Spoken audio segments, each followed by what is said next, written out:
Hai, bertemu lagi dalam pembelajaran bahasa Indonesia. Dalam video kali ini kita akan belajar mengidentifikasi teks eksplanasi, pengertian, dan ciri-ciri teks eksplanasi.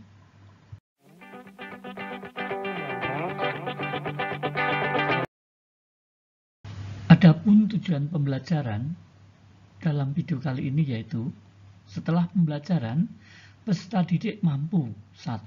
Menjelaskan pengertian teks eksplanasi, dan 2.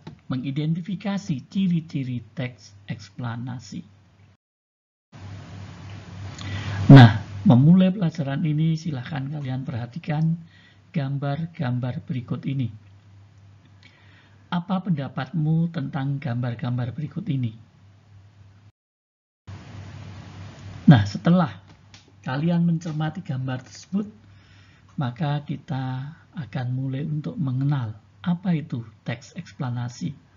Ya, teks eksplanasi adalah teks yang berisi penjelasan tentang proses mengapa dan bagaimana suatu fenomena alam terjadi. Teks ini memuat informasi berdasarkan fakta, dan informasi itu bersifat keilmuan atau sains.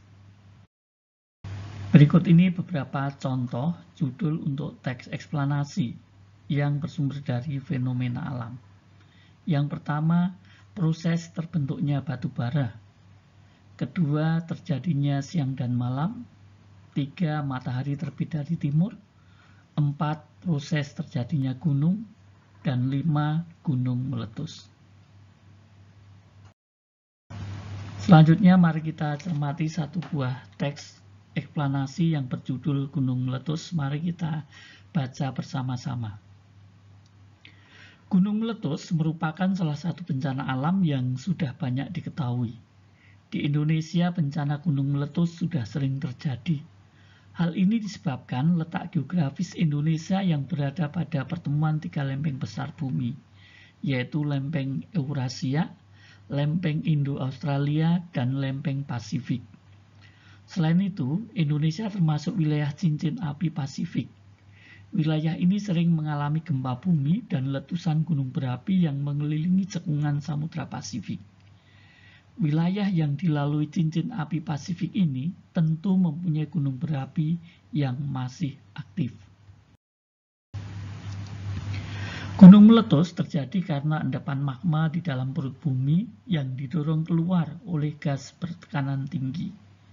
Hal ini berkaitan dengan zona kegempaan aktif atau pertemuan lempeng-lempeng bumi.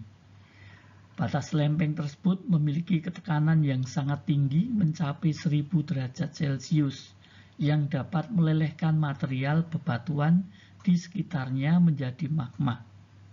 Saat dapur magma penuh, magma akan terdorong keluar sehingga menyebabkan letusan. Magma yang keluar akibat letusan memiliki suhu 700 sampai dengan 1200 derajat Celcius. Letusan gunung berapi melontarkan material hingga puluhan kilometer. Bahkan lava gunung dapat membanjiri wilayah hingga radius 90 km dari gunung. Lava mengalir ke permukaan melalui kawah gunung berapi. Lava encer mampu mengalir jauh dari sumbernya, mengikuti sungai atau lembah yang dilewati. Sedangkan lava kental mengalir tidak jauh dari sumbernya. Selain lava, ada pula hasil letusan gunung berapi berupa lahar. Lahar merupakan banjir di lereng gunung yang terdiri atas campuran bahan vulkanik. Lahar letusan terjadi apabila gunung berapi yang memiliki danau kawah meletus, sehingga air danau yang panas bercampur dengan material letusan. Ada pula lahar hujan, terjadi karena percampuran material letusan dengan air hujan di sekitar puncaknya. Letusan gunung tidak hanya menghasilkan lava dan lahar, tetapi juga gas dan abu vulkanik, serta awan panas. Gas vulkanik dikeluarkan saat terjadi letusan gunung berapi. Gas tersebut mengandung karbon monoksida, karbon dioksida, hidrogen sulfida, sulfur dioksida, dan nitrogen yang dapat membahayakan manusia.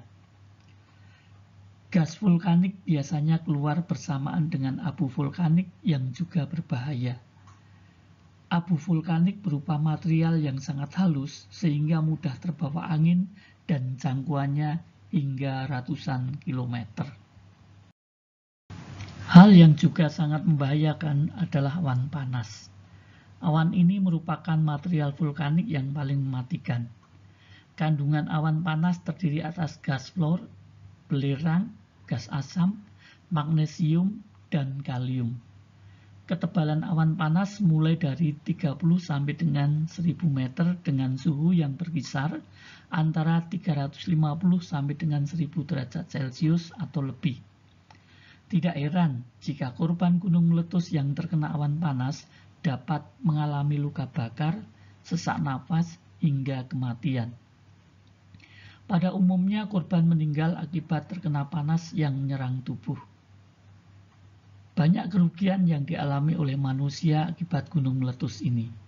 Tidak hanya dapat menghilangkan nyawa, dampak gunung meletus juga mempengaruhi kebutuhan finansial, kebutuhan pangan, dan papan tidak tercukupi akibat kerusakan lahan. Belum lagi jika bencana gunung meletus juga disertai bencana-bencana lain seperti gempa bumi dan longsor. Hal tersebut semakin menyulitkan manusia untuk membenahi kehidupan dari awal. Nah, setelah membaca teks tersebut, mari kita lakukan tugas berikut ini. Ya, untuk memahami isi teks tersebut, coba jawablah pertanyaan-pertanyaan berikut. Pertanyaan pertama, apa yang menyebabkan terjadinya gunung meletus? Kedua, mengapa di Indonesia sering terjadi peristiwa gunung meletus? 3. Material apa saja yang dihasilkan oleh letusan gunung berapi? 4. Awan panas merupakan material yang paling membahayakan dan dapat menyebabkan kematian. Jelaskan mengapa demikian. 5. Sebutkan beberapa kerugian yang dialami manusia oleh sebab terjadinya peristiwa gunung meletus. Dan 6. Selain menimbulkan banyak kerugian, peristiwa gunung meletus secara tidak langsung juga memberikan beberapa keuntungan jangka panjang bagi kehidupan penduduk di sekitar gunung tersebut. Setujukah kalian dengan pendapat ini? Jelaskan pendapat kalian. Nah, anak-anak, setelah kalian mencermati atau mengidentifikasi teks tersebut, maka kita mulai bisa mengenali ciri-ciri dari teks eksplanasi.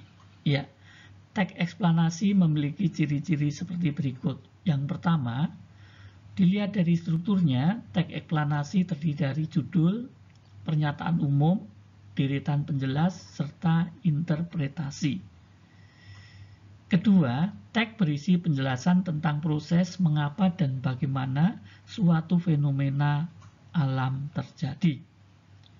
Ketiga, informasi yang dimuat berdasarkan fakta atau faktual. 4. Teks eksplanasi, informasinya bersifat ilmiah atau keilmuan. 5. Bersifat informatif dan tidak berusaha untuk memengaruhi pembaca untuk mempercayai apa yang diungkapkan penulis. 6. Menggunakan keterangan waktu. Misalnya pertama, kedua, ketiga, dan lain-lainnya. Bisa juga menggunakan pertama, kemudian, berikutnya, dan terakhir. Dan ciri yang ketujuh, terdapat hubungan sebab akibat. Nah, hal yang perlu kita ketahui juga terkait dengan teks eksplanasi adalah gagasan dalam teks eksplanasi. Teks eksplanasi ini memiliki gagasan umum. Nah, gagasan umum ini sering juga disebut dengan gagasan pokok, pikiran utama, atau pokok pikiran. Nah, gagasan umum itu merupakan topik yang dibahas atau dibicarakan dalam sebuah teks atau pernyataan yang menjadi inti dari pembahasan. Gagasan umum itu terdapat pada tiap-tiap paragraf. Nah, tentang gagasan dan umum ini, ya, tentang gagasan umum ini diungkapkan secara tersirat maupun tersurat. Gagasan umum yang tersirat ini adalah gagasan yang ada pada seluruh kalimat. Jadi harus dirumuskan sendiri, sedangkan gagasan umum tersurat merupakan gagasan yang ada pada salah satu kalimat dalam paragraf.